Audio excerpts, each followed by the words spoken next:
بسم اللہ الرحمن الرحیم الحمد للہ رب العالمین والصلاة والسلام على سید الانبیاء والمرسلین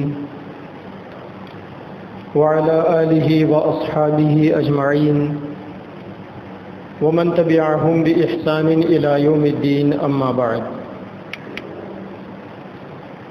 اعوذ باللہ من الشیطان الرجیم بسم اللہ الرحمن الرحیم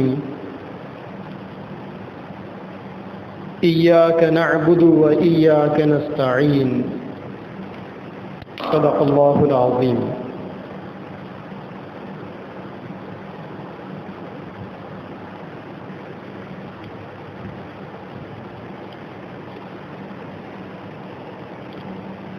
اللہ تبارک و تعالی نے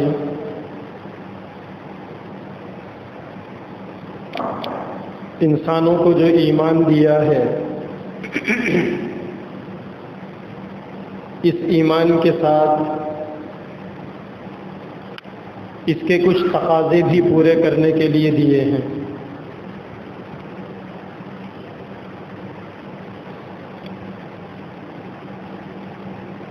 ایک حدیث پاک میں اللہ کے نبی صلی اللہ علیہ وسلم کا ارشاد ہے، الایمان بضع و سبعون شعبہ، ایمان کے 70 سے زیادہ شعبے ہیں۔ ایمان کے ان 70 شعبوں میں ایک شعبہ یقین کا ہے،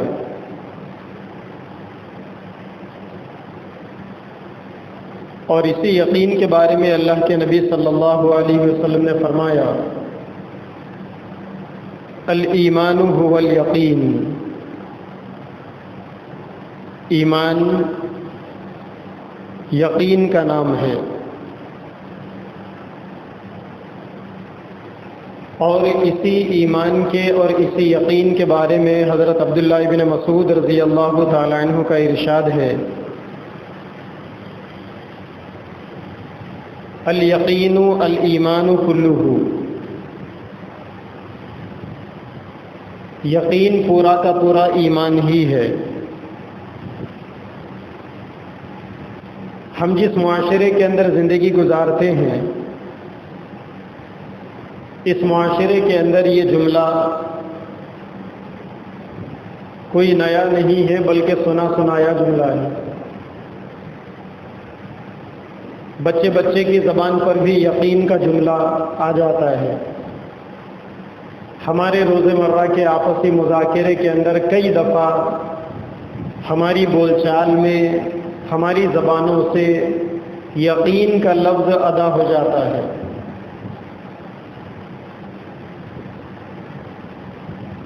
اس یقین کے بارے میں اللہ تعالیٰ نے قرآن مجید کے اندر 20 جگہ پر ارشاد فرمایا،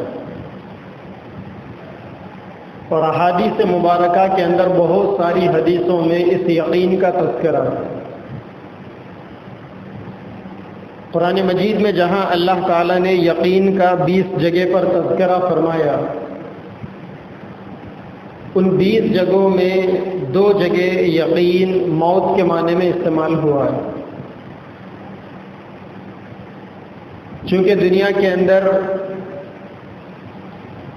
انسانوں کا آنا جتنا غیر یقینی ہے، آنے والے انسانوں کا دنیا سے جانا اتنا ہی یقینی ہے، جس کو موت کہتے ہیں۔ اسی لیے قرآن مجید میں 2 جگہ موت کو یقین کے نام کے ساتھ استعمال کیا گیا، یعنی جو چیز ہونا ہونا ہی ہے۔ وَاعْبُدْ رَبَّكَ حَتَّى يَأْتِيَكَ الْيَقِينُ، اپنے رب کی عبادت کرو یہاں تک کہ یقین آ جائے، یعنی موت آ جائے۔ موت تک اپنے رب کی عبادت کرنے کا حکم ہے، اور اس موت کو موت کے نام سے نہیں بیان کیا گیا، بلکہ یقین کے نام سے بیان کیا گیا۔ تو ایمان کا، یقین کا، ایمان والوں کا اور یقین کا پرانا رشتہ ہے۔ انسان نماز پڑھتا ہے، نماز سورہ فاتحہ کے بغیر مکمل نہیں ہوتی، سورتیں بدل بدل کر پڑھی جاتی ہے، لیکن ہر رکعت کے اندر سورہ فاتحہ وہی پڑھی جاتی ہے۔ اس سورہ فاتحہ کے اندر جتنی آیتیں ہیں، شروع کی 3 آیتوں میں اللہ کی بڑائی کو بیان کیا گیا۔ الحمدللہ رب العالمین، تمام تعریفیں اس اللہ کے لیے ہے جو عالمین کا رب ہے۔ الرحمن الرحیم، جو بڑا مہربان ہے، بے انتہا رحم کرنے والا ہے۔ مالک یوم الدین، جو یوم جزا کا مالک ہے، آخرت کے دن کا مالک ہے۔ یہ 3 آیتیں اللہ کی بڑائی کو بیان کرتی ہے سورہ فاتحہ میں۔ اس کے بعد جو آیت آتی ہے ایاک نعبد و ایاک نستعین، کہ اے اللہ ہم آپ ہی کی عبادت کرتے ہیں اور آپ ہی سے مدد طلب کرتے ہیں۔ یہاں سے یقین کا سبق شروع ہو جاتا ہے۔ سورہ فاتحہ کی ابتدا کی 3 آیتیں اللہ کی بڑائی کو بیان کرنے کے بعد 4تھی آیت سے یقین کا سبق شروع ہو جاتا ہے۔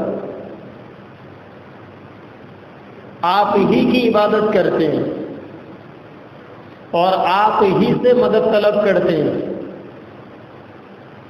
عبادت آپ کے بغیر کسی اور کی نہیں کرتے،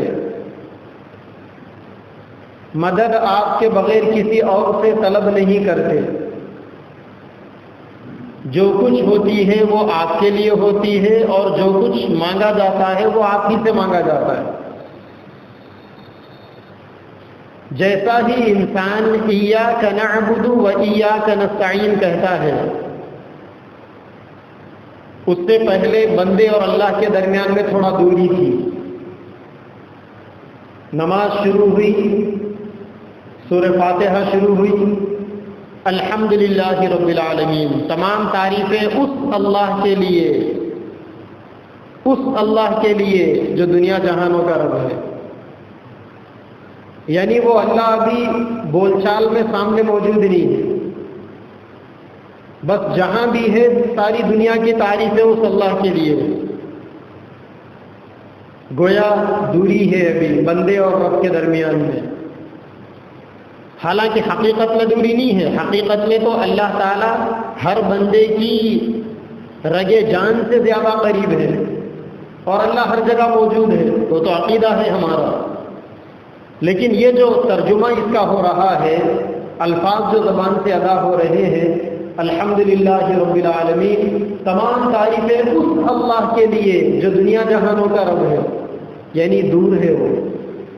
الرحمن الرحیم، جو انتہائی مہربان، بڑا رحم کرنے والا، دور ہے، اللہ کی تعریف ہو رہی۔ مالک یوم الدین، وہ یوم جزا کا مالک ہے، آخرت کے دن کا مالک ہے۔ یہاں تک تو دوری تھی اللہ تعالیٰ سے، لیکن جیسا ہی چوتھا جملہ زبان سے ادا ہوتا ہے ایاک، آپ ہی کی عبادت کرتے ہیں، جو اب تک دور تھا جس خدا کا تصور، اب ایاک کے ذریعے سے وہ پورا تصور ختم ہو گیا۔ عربی زبان کے اندر ایاک کا مطلب زور دے کر پوری طاقت سے جو بولا جاتا ہے، آپ ہی ہے، یعنی آپ کے علاوہ کوئی اور نہیں ہے، یہ آپ کا ہی ہے، آپ کے علاوہ کسی اور کا نہیں ہے۔ تو بندے اور رب کے درمیان میں جو دوری کے پردے تھے، ایاک نعبد و ایاک نستعین کہتے ہی وہ پورے پردے ہٹ گئے سامنے، اور اب بندہ اللہ تعالیٰ کو اپنے سامنے رکھ کر یہ کہہ رہا ہے کہ میں صرف آپ کی عبادت کرتا ہوں، آپ کے علاوہ کسی اور کی عبادت کرتا ہی نہیں میں۔ میری عبادت صرف آپ کے لیے ہے، میرا مدد طلب کرنا صرف آپ سے ہے، آپ کے علاوہ میں کسی اور سے مدد نہیں طلب کرتا۔ یہاں سے یقین کا سبق شروع ہوتا ہے۔ تو موٹے لفظوں میں سب کو سمجھ میں آ گیا ہوگا کہ جہاں یقین کی بات آتی ہے وہاں بندے اور خدا کے علاوہ درمیان میں کوئی اور نہیں رہتا۔ اور یہیں سے یہ بات بھی سمجھ میں آ جانی چاہیے کہ جب انسان کا یقین بنتا ہے، جب انسان کا یقین بنتا ہے تو بس وہ اور اس کا رب دونوں ہی رہتے ہیں، درمیان کی ساری چیزیں انسان کے سامنے ہیج ہو جاتی ہیں۔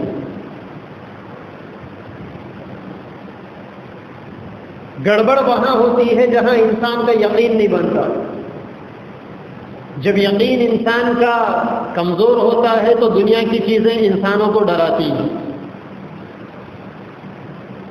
اور جب یقین انسان کا مضبوط ہوتا ہے تو پھر دنیا والے انسان سے ڈرتے ہیں، یقین والوں سے ڈرتے ہیں۔ تاتاریوں کا جب فتنہ پوری دنیا کے اندر عام ہوا تھا سن 6ویں صدی ہجری میں،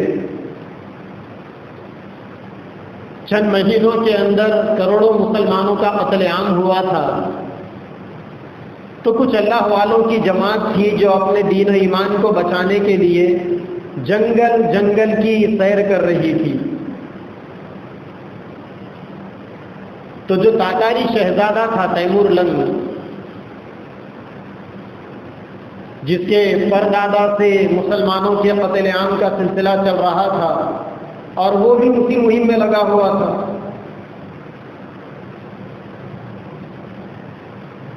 تیمور لنگ ایک جنگل کے اندر اپنی فوج کی چھوٹی سی ٹکڑی کے ساتھ قیام کیا ہوا تھا۔ وہیں پر قریب میں کچھ اللہ والے جو اپنی جانوں کو بچا کر بھاگے تھے اور اپنے ایمان کو بچانے کی فکر میں تھے، ان کی بھی جماعت رکی ہوئی تھی۔ فجر کی نماز کا وقت قریب آیا، ان اللہ والوں میں سے ایک بزرگ کھڑے ہو کر اذان دیے۔ رات کے اندر چونکہ آواز بہت زیادہ دور تک جاتی ہے تو ان کی اذان کی آواز سے تیمور تغلق کی نیند خراب ہو گئی۔ تیمور نیند سے بیدار ہوا، اپنے فوجیوں کو حکم دیا کہ کون کم وقت سے پکڑ کر لاؤ اسے۔ چنانچہ جا کر ان کو بیڑیوں میں جکڑ کر پکڑ کر لا کر بادشاہ کے سامنے پیش کیا، تیمور کے سامنے پیش کیا گیا۔ تو تیمور نے مارے حقارت کے ان کی طرف دیکھ کر ان سے پوچھا کہ کسے پکار رہا تھا؟ اذان دے رہے تھے نا؟ تو اس نے کہا کہ کسے پکار رہا تھا؟ کیونکہ زور سے آدمی کسی کو بلاتا ہے، مؤذن بھی زور سے جب اذان دیتا ہے تو وہ ایک طرف اللہ کی بڑائی کو پکارتا ہے تو دوسری طرف مسلمانوں کو بلاتا ہے کہ آؤ کامیابی کی طرف، آؤ نماز کی طرف۔ تو تیمور نے اس اللہ والے کو مارے شکارت سے یہ پوچھا کہ کسے پکار رہا تھا؟ وہ اللہ والے بوڑھے، کمزور، ناتواں جسم، لاغر بدن، جسم کے اوپر بیڑیاں چڑھی ہوئی ہے، ہاتھوں میں بیڑیاں، پیروں میں بیڑیاں، گلے میں بیڑیاں۔ اب تیمور بھی ہیبتناک انداز میں پوچھا کہ کسے پکار رہا تھا تو اس اللہ والے نے جیسا ہی اللہ کا نام لیا، پوری جسم کی بیڑیاں ٹوٹ کر نیچے گر گئی۔ اللہ کا نام ہم بھی زندگی بھر لیتے ہیں، لیکن ہم سے ایک گرا ہوا ایک جھیٹی نہیں کھل سکتی، لیکن اس اللہ والے نے جیسا ہی اللہ کا نام لیا، اللہ کی بڑائی کے یقین کے ساتھ، تو اس بیڑیوں کے اوپر بھی اللہ تعالیٰ کی بڑائی کی اس درجے ہیبت طاری ہو گئی کہ وہ بیڑیاں بھی ٹوٹ کے گر گئے۔ اب یہ بیڑیوں سے آزاد ہو گئے، اب تیمور کے اوپر ان کے یقین کا ڈر بیٹھ گیا، اب وہ گرفتار ہو گیا ان کے یقین کی بیڑیوں کے اندر۔ اسی لیے کہتے ہیں کہ یقین کا ایمان کے ساتھ وہی رشتہ ہے جو جسم کا روح کے ساتھ ہے۔ روح جسم کے بغیر یا جسم روح کے بغیر رہ نہیں سکتے۔ اگر روح انسان کے جسم سے جدا ہو جائے تو پھر ڈیڈ باڈی رہ جاتی ہے، وہ جسم کہلانے کے قابل نہیں رہتا، اب وہ لاشا کہلاتا ہے، وہ کیڑے مکوڑوں کی غذا بن جاتا ہے وہ۔ اسی طریقے سے اگر انسان کے ایمان کے اندر سے یقین کی طاقت ختم ہو جائے، یقین کی روح اگر انسان کے ایمان کے اندر سے ختم ہو جائے تو پھر کچھ بھی باقی نہیں رہتا۔ اللہ تبارک و تعالی نے قرآن مجید کے اندر ایک جگہ پر ارشاد فرمایا وَجَعَلْنَا مِنْهُمْ أَئِمَّةً يَهْدُونَ بِأَمْرِنَا لَمَّا صَبَرُوا وَكَانُوا بِآيَاتِنَا يُوقِنُونَ۔ کچھ اپنے نیک بندوں کا تذکرہ کرتے ہوئے اللہ نے فرمایا کہ ہم نے ان کو دنیا کا امام بنایا تھا، ہدایت کا امام بنایا تھا، انہیں ہدایت کا چلتا پھرتا چراغ بنایا تھا ہم نے انہیں۔ کس بنیاد پر بنایا تھا، کس بدلے میں بنایا تھا؟ دو چیزیں اللہ نے ارشاد فرمائی۔ پہلی چیز ہے بما صبروا، ان کے اوپر جو حالات آتے تھے، جو مصیبتیں آتی تھی، جو پریشانیاں آتی تھی، ان پریشانیوں کے نتیجے میں ہم نے ان کو دنیا کا امام بنایا۔ اور دوسری چیز اللہ نے فرمایا وَكَانُوا بِآيَاتِنَا يُوقِنُونَ، وہ لوگ ہماری نشانیوں پر یقین رکھتے تھے۔ تو اللہ والوں نے فرمایا کہ جس انسان کے اندر یا جس مسلمان کے اندر یا جس جماعت کے اندر یا جس قوم کے اندر یہ دو چیزیں ایک ساتھ جمع ہو جاتی ہے، صبر اور یقین اگر ایک ساتھ جمع ہو جاتا ہے، تو پھر اس قوم کو اللہ تبارک و تعالی دنیا کے لیے ہدایت کا امام بناتے ہیں۔ اگر کسی آدمی کے اندر ایمان کے بعد یقین کی دولت کے ساتھ ساتھ صبر کی بھی اگر توفیق مل جائے انسان کو، تو اللہ تعالیٰ ایسے انسان کو دنیا والوں کے لیے ہدایت کا مینارہ بناتے ہیں، ہدایت کا امام بناتے ہیں اسے۔ یہ دو چیزیں جب ملتی ہیں تو تیسری چیز وجود میں آتی ہے۔ اگر اس کو اچھے طریقے سے سمجھنا ہو تو صحابہ کرام رضوان اللہ تعالی علیہم اجمعین کی زندگیاں ہمارے سامنے ہیں۔ صحابہ کرام کی زندگیوں کے اندر یقین کامل تھا، اور یقین کے ساتھ ساتھ صبر کی دولت بھی ان کو مکمل ملی ہوئی تھی۔ یہی وجہ ہے کہ اللہ تعالیٰ نے ایک ایک صحابی کو ہدایت کا امام بنایا۔ اور جن لوگوں کے اندر سے یقین کی دولت ختم ہو جاتی ہے، یقین جن لوگوں کے اندر سے ختم ہو جاتی ہے، تو اللہ تبارک و تعالیٰ فرماتے ہیں کہ پھر یقین کی دولت ختم ہونے سے انسان کفر کا شکار ہو جاتا ہے۔ ایک جگہ پر اللہ تبارک و تعالیٰ نے کافروں کا تذکرہ کرتے ہوئے فرمایا وَإِذَا قِيلَ إِنَّ وَعْدَ اللَّهِ حَقٌّ وَالسَّاعَةُ لَا رَيْبَ فِيهَا قُلْتُمْ مَا نَدْرِي مَا السَّاعَةُ، جب ان سے کہا جاتا ہے کہ اللہ تبارک و تعالیٰ کا وعدہ برحق ہے، وَالسَّاعَةُ لَا رَيْبَ فِيهَا، اور قیامت یقیناً آنے والی ہے، اس میں کوئی شک نہیں ہے، تو لوگ کیا کہتے ہیں ما ندری ما الساعہ، ہم نہیں جانتے کہ یہ قیامت ویامت کیا چیز ہے۔ پھر آگے اللہ نے فرمایا ان نظن الا ظنا وما نحن بمستيقنين، کہ ان لوگوں کا یہ کہنا کہ ہمیں نہیں معلوم کہ یہ قیامت ویامت کیا چیز ہے، کب آئے گی، ہم نہیں جانتے، ہم نہیں مانتے۔ جو لوگ یہ کہتے ہیں اٹکل پچو کی باتیں، اللہ تبارک و تعالیٰ کہتے ہیں کہ ان کی یہ گھٹیا باتیں ان کے یقین نہ کرنے کے نتیجے میں پیدا ہوئی۔ اگر ان کے اندر یقین ہوتا تو ایسی چیزیں ان کے اندر پیدا ہی نہیں ہوتی۔ لہذا بے یقینی کی باتیں جب زبان سے ادا ہو گئی انسان کے، یقین دل سے رخصت ہو گیا، تو پھر انسان لامحالہ کفر کا شکار ہو جاتا ہے اور اللہ تبارک و تعالیٰ کی پکڑ میں آ جاتا ہے۔ یہی وجہ ہے کہ جب انسان کا ایمان کامل ہوتا ہے اور یقین انسان کا مکمل ہوتا ہے تو انسان فالتو باتیں اپنی زبان سے نہیں نکالتا۔ ایک اللہ والے نے بڑی پیاری بات بتائی کہ انسان کے اندر یقین موجود ہے، اس کو پہچاننے کے لیے کیا کیا کرنا چاہیے۔ تو 3 علامتیں بتائی کہ یہ 3 علامتوں کو دیکھ لو، اگر یہ 3 علامتیں تمہارے اندر ہے تو تمہارا یقین سلامت ہے، اور اگر ان 3 علامتوں میں سے کوئی ایک علامت بھی تمہارے اندر نہیں ہے تو سمجھ لو کہ تمہارے اندر سے یقین ختم ہو گیا۔ یعنی یقین کے ختم ہونے کا مطلب ایمان ختم ہو گیا۔ اب دوبارہ یقین کو پیدا کرنے کی ضرورت ہے اور دوبارہ ایمان کے اوپر محنت کرنے کی ضرورت ہے۔ ایک تھرمامیٹر لگا دیا انہوں نے، جس طریقے سے اس کو منہ میں رکھ کر یا بغل میں رکھ کر انسان کا ٹیمپریچر معلوم کر لیا جاتا ہے۔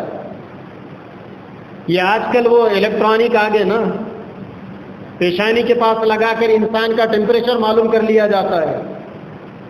3 چیزیں اللہ والے نے بتائی۔ پہلی چیز فرمایا کہ لوگوں کے درمیان میں رہتے ہوئے لوگوں سے الگ تھلگ رہنا، یہ یقین کی علامت ہے۔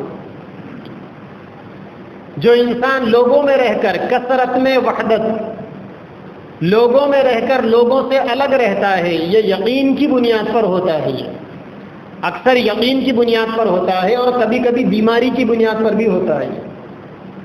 بعض لوگوں کو لوگوں سے وحشت ہوتی ہے، الگ رہنے میں اچھا دکھتا ہے، تو وہ تو بیماری ہے، وہ نفسیاتی پیشنٹ ہے، اس کو علاج کرانے کی ضرورت ہے۔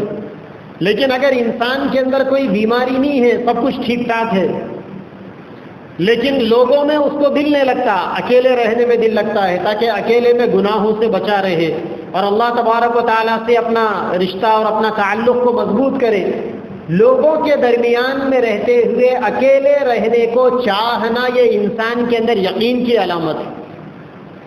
اور دوسری چیز یہ فرمائی گئی، ترک المدح لہم فی العطیہ، اگر لوگ انسان کو کوئی چیز دے دے، کوئی اگر تمہارے اوپر احسان کر دے، تو جب ہمارے اوپر کوئی احسان ہوتا ہے یا کوئی چیز ہمیں ملتی ہے تو ایمان کا تقاضا کیا ہے؟ ایمان کے دو ہی تقاضے ہیں۔ پہلا تقاضا یہ ہے کہ اس کو دعا دے دی جائے، جزاکم اللہ، اللہ تعالیٰ آپ کا بھلا کرے، اللہ تعالیٰ آپ کو بہترین بدلہ دے۔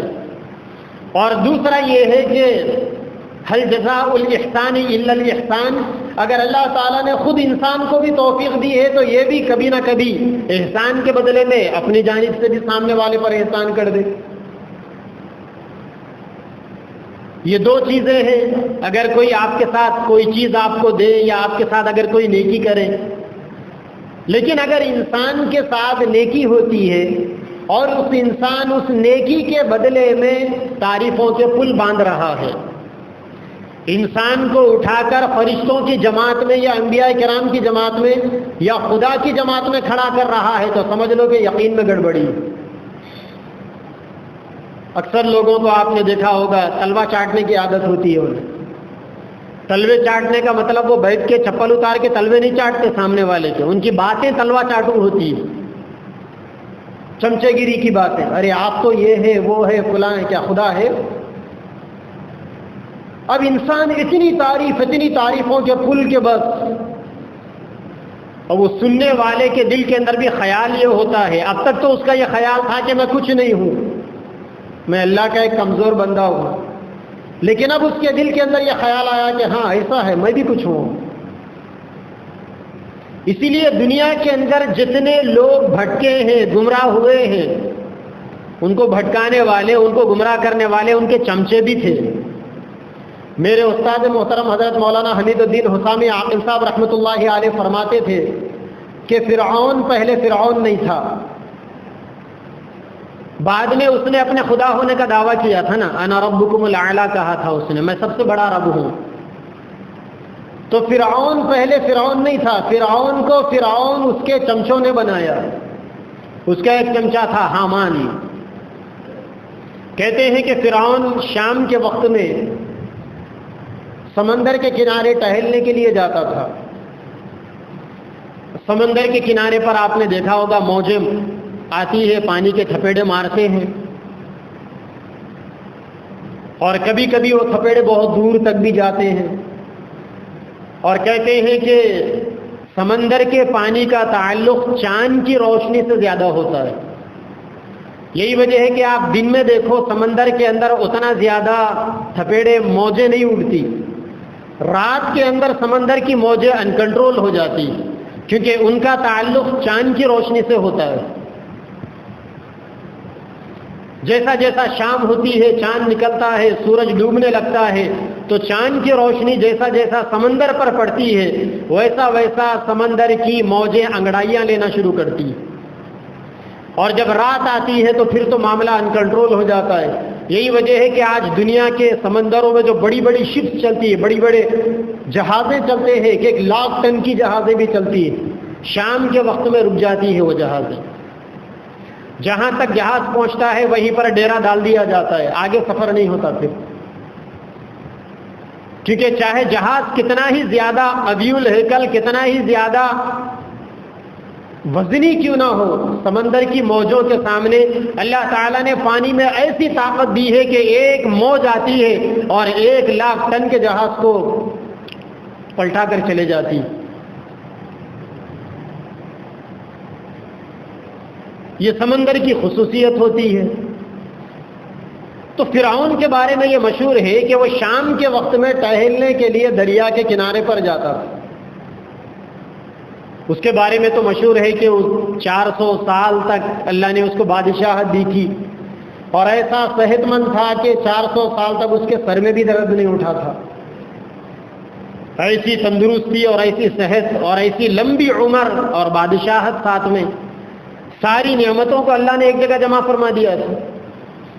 اب جب ٹہلنے کے لیے جاتے تو ساتھ میں ان کے وزیر بھی ہوتے، ان کے منسٹرز، ان کے چمچے. تو ان میں ایک حامان تھا. سمندر کے کنارے جب یہ ٹہلتا اور سمندر کی موج جب درمیان میں سے بڑی تیزی کے ساتھ آ کر فرعون کے پیروں کو ٹچ کرتی تو وزیر بادشاہ سے کہتا، بادشاہ جی بولیے کیا بات ہے؟ سمندر آ کر آپ کے پیر پڑ رہا ہے.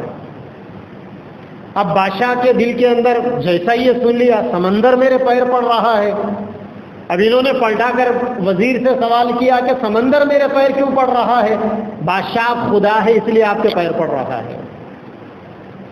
اب فرعون یہ کہنے لگا اچھا میں خدا ہوں، خدا کو ہی نہیں معلوم یہ خدا ہے. ایک دو دفعہ ایسا معاملہ ہوا. جب یہ معاملہ بار بار ہوا تو فرعون کو بھی زعم آ گیا واقعی میں خدا ہوں، کیونکہ میری حکومت لا زوال 400 سال سے میں حکومت پر ہوں، اور جو صحت مجھے ملی ہے، اگر میں انسان ہوتا تو سر میں درد ہونا تھا، بیمار ہونا تھا. میں تندرست ہوں تو اب اس کو بھی وہن چل پڑا اور وہ بھی یہ کہنے لگا کہ میں خدا ہوں. پھر اس کے بعد ہوتے ہوتے اس نے اپنی خدائی کا ایسا دعویٰ کر دیا کہ کہنے لگا میں سب سے بڑا خدا ہوں. یعنی لوگوں تمہارا جو خدا ہے نا، میں اس سے بھی بڑا خدا ہوں، اس کا بھی میں ہی خدا ہوں. تو کیا فرمایا کہ انسان کے اندر یقین کے ہونے کی ایک علامت یہ بھی ہے کہ اگر کوئی آپ کے ساتھ احسان کرے، ایمان کیا کہتا ہے، اسلام کیا کہتا ہے، اس کو دعا دے دو اور تم بھی کبھی کبھی اس کے اوپر احسان اس کا ادا کر دو. لیکن جس انسان کے اندر یقین نہیں ہوگا وہ اس کی چمچا گیری میں لگا ہوا ہوگا. اور آج کل آزو بازو میں ایسے چمچے بہت ملیں گے آپ. اور تیسری چیز ہے وَالتَّنَزُّهُ عَنْ ذَمِّهِمْ عِنْدَ الْمَنَعِ. اگر لوگ انسان کو دینے سے روک دے، کوئی انسان کسی کو کچھ نہ دے تو اب انسان نہ دینے کے بدلے میں بری بری گالیاں نہیں دے گا اس کو. اگر انسان کے اندر یقین ہوگا تو صبر کر لے گا، ہٹ جائے گا وہاں سے. اور اگر انسان کے اندر یقین نہیں ہوگا تو سب سے پہلے تو لوگوں کو جمع کرے گا وہ، اور اگر لوگوں کو جمع کر کر وہ چیز حاصل کرنے میں ناکام ہو گیا تو پھر اب گالی گلوچ کرے گا اس کے ساتھ.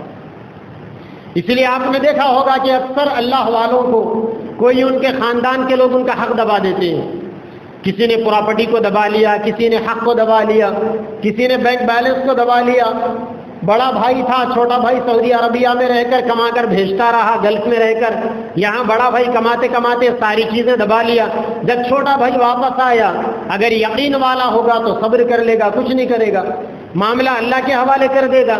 اور اگر یقین والا نہیں ہوگا تو گالی گلوچ کرے گا اس کو، اس کے خلاف گیدرنگ کرے گا، اس کے خلاف میدان ہموار کرے گا. تو یہ دو چیزیں انسان کے اندر اگر یقین ہوگا تو صبر خود بخود آئے گا، اور اگر انسان کے اندر یقین نہیں ہوگا تو پھر انسان گالی گلوچ کرے گا.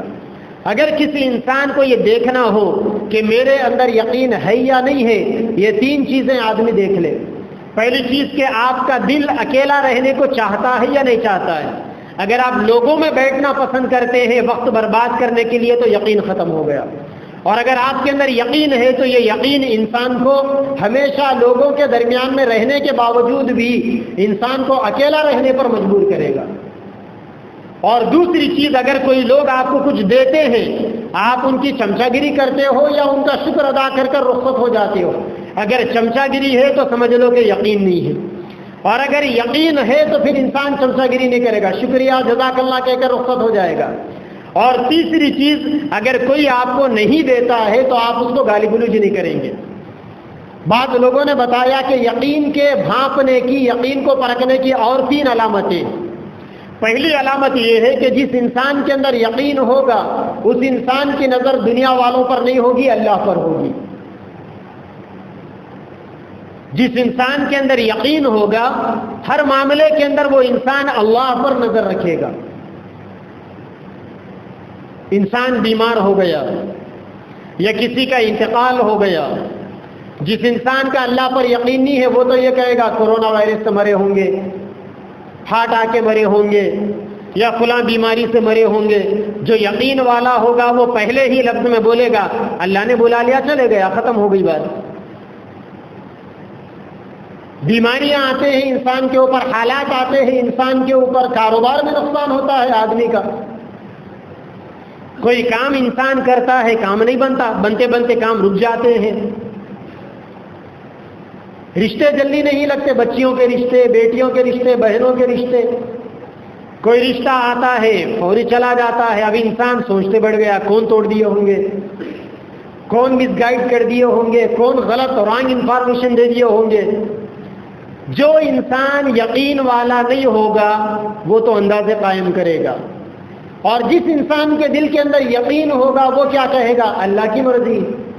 جب وقت آئے گا تو بیٹیاں گھروں میں نہیں ہوں گی، آنن فانن میں چٹ منگنی پٹ دیا ہو جائے گا. جب وقت آئے گا تو کاروبار خود بخود جم جائے گا. جب وقت آئے گا تو کام خود بخود بن جائیں گے. جب وقت آئے گا تو ویزا خود بخود لگ جائے گا. اپنا کام کوشش کرنا ہے کوشش کرتے رہو، بقیہ معاملے اللہ پر ڈالتے رہو. تو یقین کی بنیاد، سب سے پہلی بنیاد اللہ پر نظر رکھنا، اور دوسری چیز ہر معاملے میں اللہ سے رجوع کرنا، ہر معاملے میں اللہ سے رجوع کرنا. اب یہ جو رجوع کرنے کا معاملہ ہے، اللہ کے نبی صلی اللہ علیہ وسلم نے امت کو بڑا سخت پابند بنایا. اتنا پابند بنایا کہ اللہ کے نبی نے فرمایا اگر تمہارے چپل کی پٹی بھی ٹوٹ جائے تب بھی اللہ سے مانگو. تھوڑی دیر کے لیے اگر غور کریں تو یہ بات سمجھ میں نہیں آتی.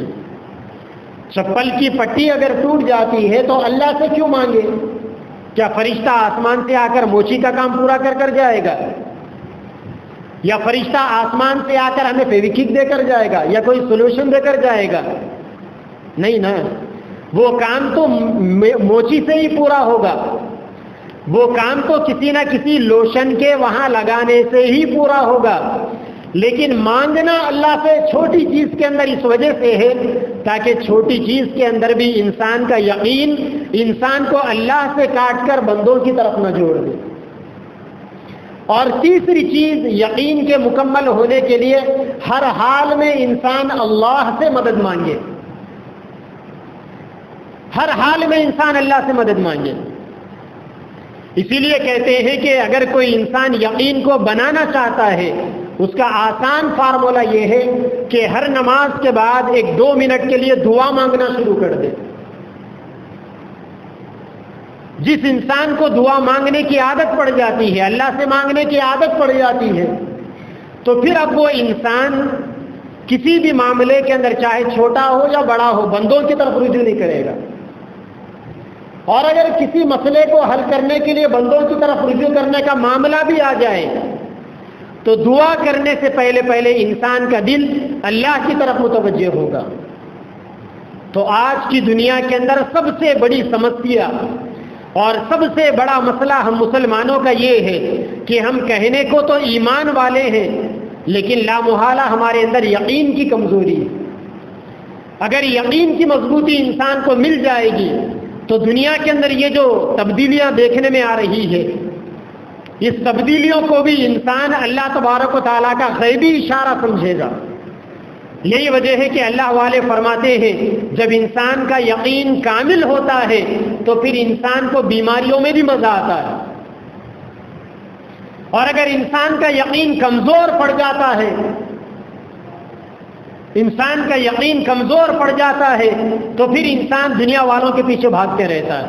اور جو اللہ تعالیٰ کے خاص بندے ہوتے ہیں وہ بیماریوں کے اندر بھی خوشیاں مناتے ہیں.